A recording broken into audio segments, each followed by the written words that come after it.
Hello and welcome to Fifth and Grace. It has been a little while since we have had a chat about Harry and Meghan. So I thought we'd check in and see what's happening. There was some excitement over the weekend. What was she wearing? What was that? It looked like something Omar Gaddafi would wear. If you just Google Gaddafi and see how he would dress. Like he would always wear like a white caftan. So when you see the picture of him, you'll be like, oh, yeah, that does look a lot like what Meghan wore. Oh, that could be a whole blog, what Meghan wore. That could be an entire channel. I tell you what, just of all the weird things she wears. I had to laugh at the images of her taking the jam out of the pressure cooker. Was it even a pressure cooker? Did she use a pressure cooker to properly can that? And she didn't even know how to use the tools in her, what's her show called? With Love, Meghan. Yeah, good times. Anyway, so she did some weird stuff over the weekend. It was all kind of odd to me. Just felt like everything was just really off. I don't know. It all just felt contrived. Just contrived and weird.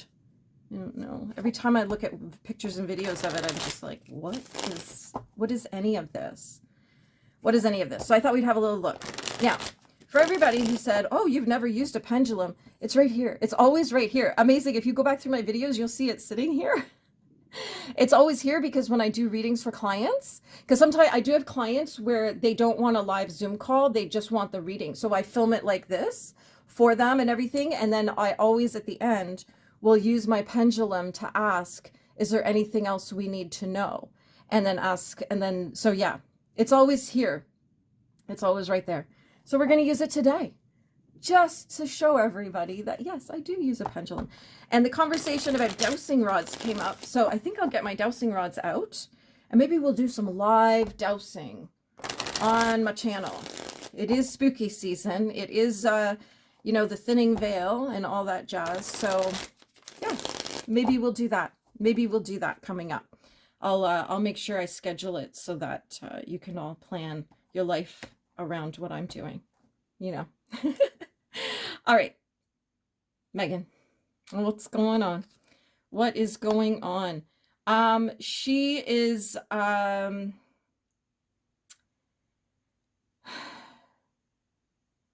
she thinks she's the master thinker in the room. Like she thinks she's the king of all thoughts, the queen of all thoughts, everything. I'm actually going to look and see if there's some timing connected to this feeling called. She thinks she's the brightest mind in every room. That's like, she thinks she's outsmarted everybody, outplayed everybody, outwitted everybody. And no date connected to this. So it's like kind of right now. Whenever we look for a date, if there's no date, it just means now or before you're ready. And yes, we've got some dappled sunlight coming in the window here. And I have allergies. Welcome to the season. The sort of most recent past struggle has been about, like, it's psychological for her. It's mental for her. It's not, like, it's not, you know, she's struggling with her health or she's struggling. What she's struggling with is her mind. And I think, you know, when I don't think that she 100% is convinced that she's fooling everybody. I think she wants to believe she's fooling everybody. I think she wants to believe she's done a fantastic job of making everybody, you know, do her bidding and think, you know, lovely things about her and everything else. But I think it's starting to slip away. I feel like she's in a bit of a mental health crisis, actually. Interesting. The Magician. Let's see what's coming up. And I'll look at the date on this one too. The Magician, no date. So again, now before we're ready. So sort of what's coming up is that she's going to have to figure out what the rest of her life is going to look like. I know there's talk that they are returning to the UK. I don't believe that will actually happen. I'm prepared to be wrong. I'm 100, but just me, the person, Avril, the human being, I just don't believe that's going to happen for some very logical reasons. So nothing to do with spirit or messages or anything like that. When I just look at it logically, I'm like, if they return to the UK to be part of the royal family, where are they going to find 2 kids? Because they'll be expected to produce their children on the regular, right? I also don't think that the British public will accept them. I think him, maybe, over time, but her, I don't think so. I think that if she thinks her life is going to be better in the UK, because she's got money or something from King Charles, but she's not going to be able to walk down the street. She's not going to be able to do anything. And everywhere she goes, people are going to be like, where are your children?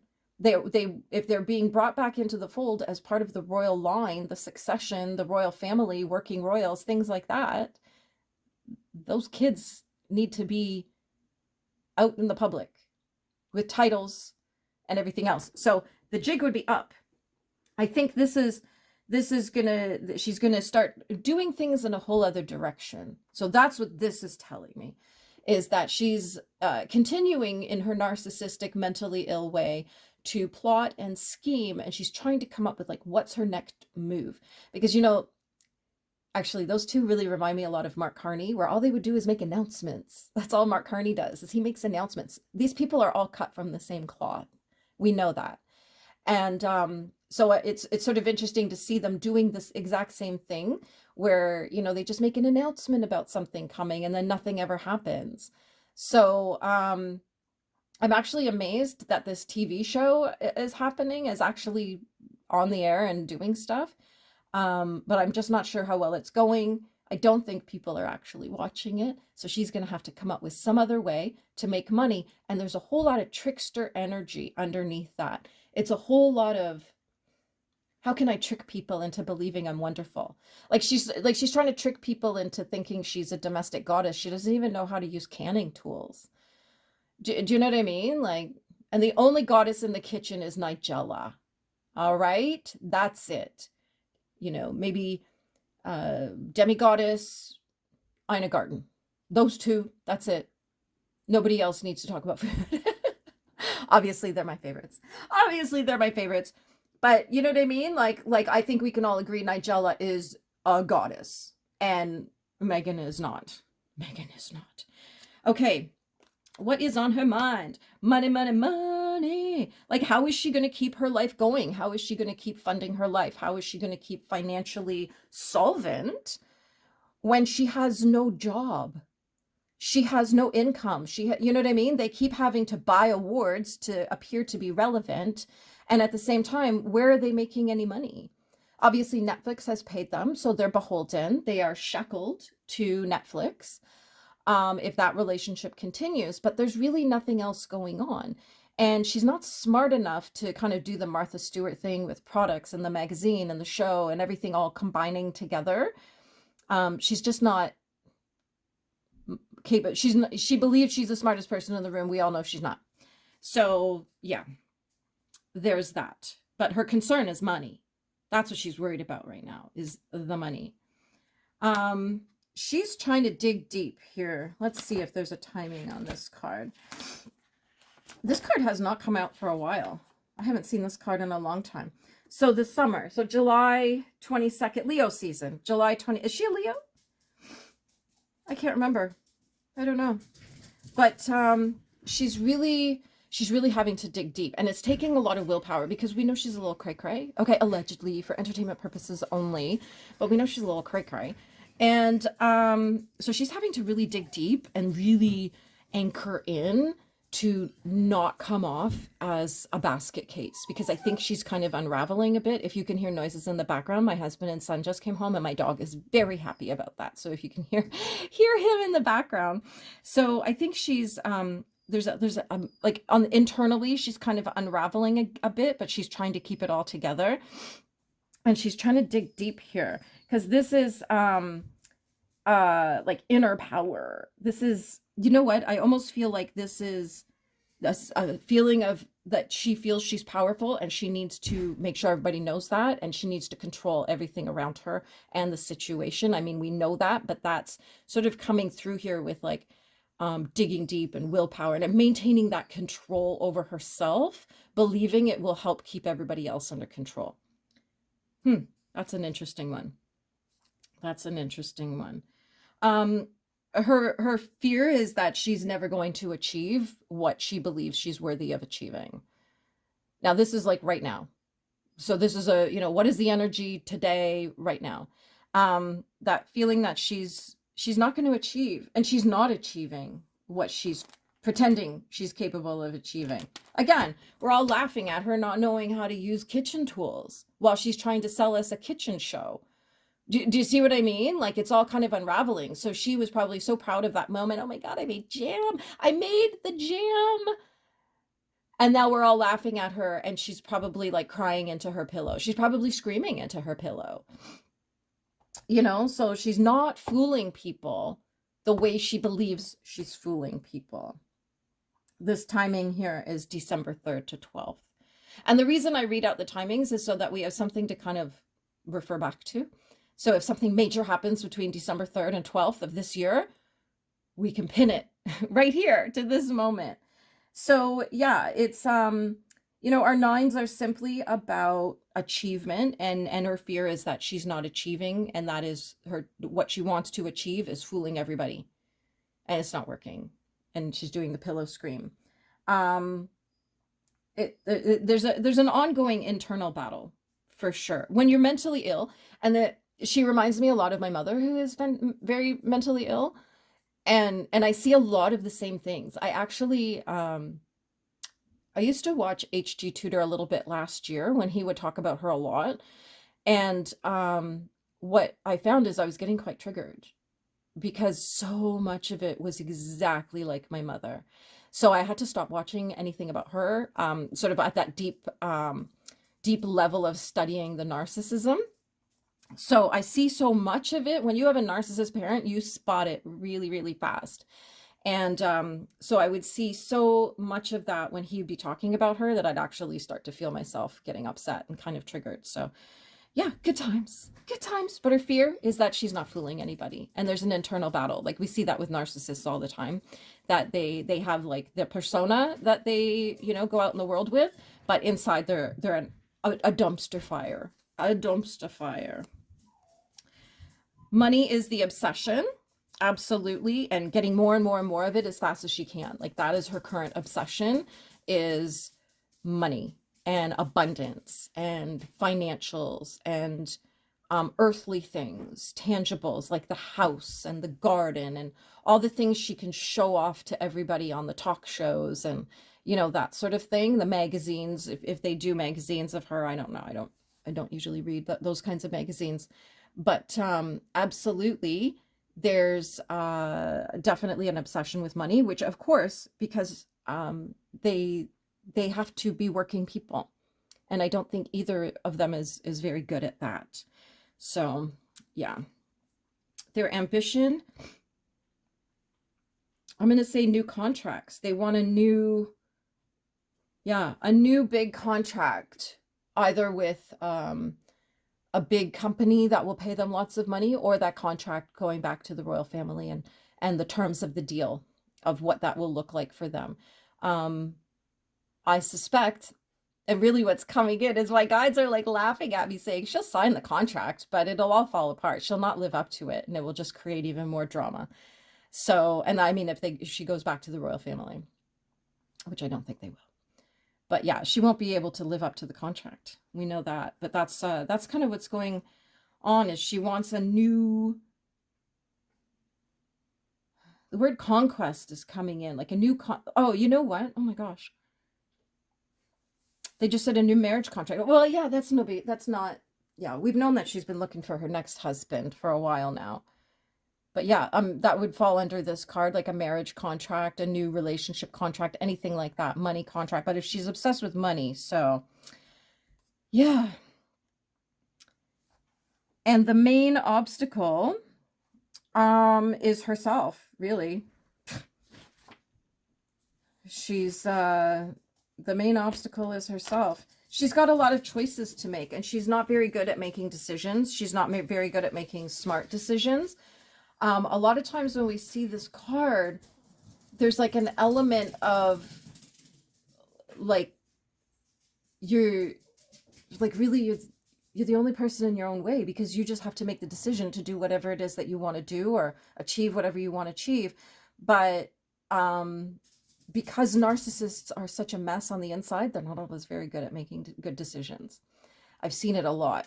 I've seen it many times, because they come from a place of ego, a place of fear, a place of drama when they're making their decisions. So, you know, and they always want to be seen as so incredibly glamorous and wonderful and everything else. So they always want like the sexiest choices in front of them in terms of money and opportunities and relationships and, you know, everywhere they go. Whereas success tends to lie in the unsexy parts of life. So, you know, she would never be content to own a parking garage that makes her $5 million a year, because that's not sexy. She can't take pictures in front of the parking garage. Do you see what I mean? So she's always going to want that glamorous kind of thing, which will be her undoing, because she, it's not sustainable. Number one, we all lose our looks. We all lose our youth, eventually.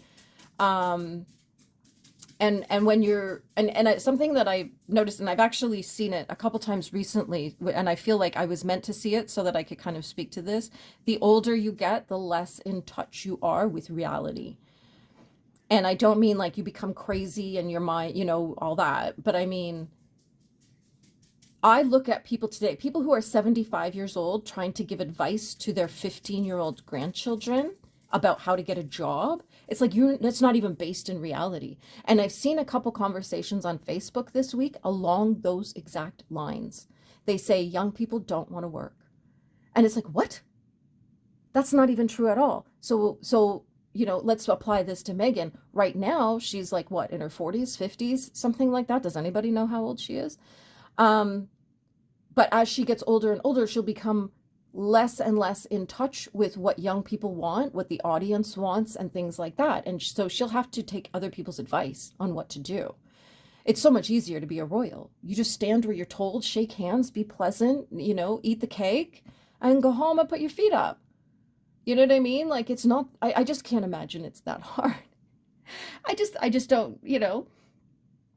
Probably the hardest part would be having sparkling conversation with someone you really don't like. That might be the hardest part of it.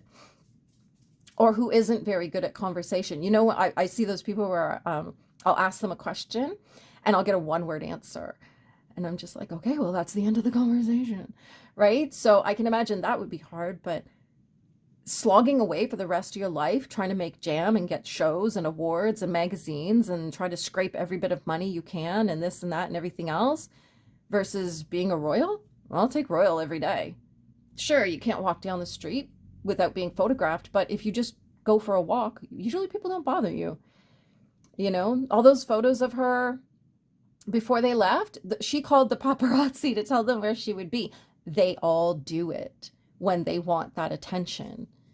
Otherwise, they just go. Like, how come we never see paparazzi photos of Princess Catherine driving the children to school? We never see them because she doesn't call the paparazzi to do that, and they're not hanging around. They go where they're called to go. And so she would be able to live a normal-ish life, but she would be beholden to the crown, and she would have to obey the crown, and she would have to work for the crown. So, you know, that's not what she wants, because she thinks she should have the crown and she's the smartest person in the room and blah, blah, blah, blah, blah. Anyway, that's where we're at with her this weekend. A bit of a hot mess in that weird outfit, the Omar Gaddafi kaftan, toilet paper, whatever she was wearing. I don't know. Oh, and let's ask the pendulum. Is there anything else we need to know about Meghan right now? It's lazy today. It's like, nah, we good. We good. Come on. Nice, strong answer, please. Actually, I'll hold it a little over. Nice, strong answer, please. There we go. So when my pendulum, I'll make it swing. When it goes back up and down like this, that's a no. And when it goes like this, that's a yes. So when I'm reading, that's how I know what it wants. So if I say, I'll actually make it a little shorter. Is there anything else we need to know about Meghan at this time? And it's saying a very gentle no. A very gentle no, and I'm laughing and shaking it. There we go. A very gentle no. All right, everybody, don't forget to click subscribe, click like, leave a comment, and let me know you were here. Let me know what you thought of that outfit. And as ever, have a magical day.